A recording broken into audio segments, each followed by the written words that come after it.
This is the Circadia Oxygen RX Facial Mask. First, we're going to mix the oxygen gel base with the magnesium peroxide powder. Magnesium peroxide powder is the source of peroxide for catalysts to convert to oxygen.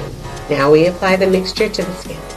This treatment has benefits for all skin concerns: acne, rosacea, hyperpigmentation, and anti-aging. Now we're going to spray with the enzyme activator, which is a catalyst that converts peroxides to oxygen and water.